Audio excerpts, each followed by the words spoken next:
দেখবেন সব চায়, কিন্তু টাকা খরচ করতে কেউ রাজি না, পয়সা খরচ করতে মোটেও রাজি না।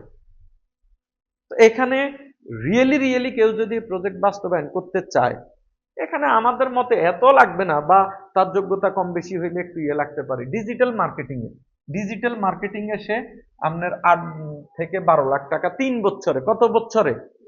3 বছরে। ধরেন আপনার একটু গ্রাফিক্স ভিডিও টিডিও করা, এখন তো আমি তো কথা 1 বছরে এর থেকে বেশি খরচ করে বসে আছি।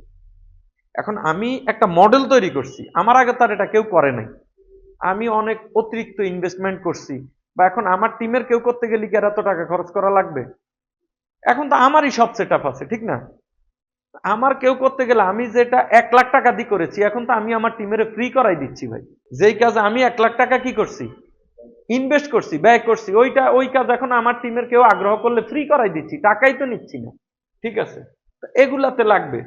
তারপরে আপনার ফিল্ড ক্যাম্পেইন, আপনি ধরেন একটা সেমিনারের আয়োজন করলেন আপনার এলাকায়, একটা ক্লেমের আয়োজন করলেন, লোকজন আসলো, ওখানে কিছু খরচপাতি আছে না?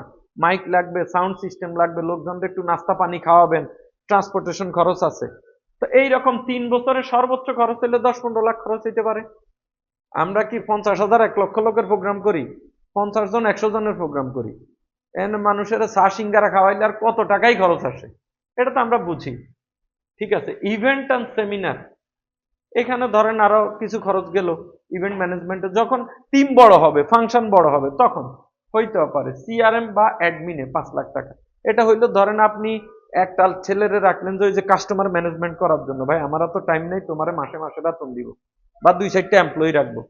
তো যেইভাবেই ধরেন আমরা দেখছি যে এর থেকে তো আর বেশি খরচ যাবে না। এভারেজে দেখেন কয় টাকা, অল্প কয় টাকা, কিন্তু ইনকামের অপরচুনিটি কত, কয় কয় শগুণ, কয় হাজার গুণ।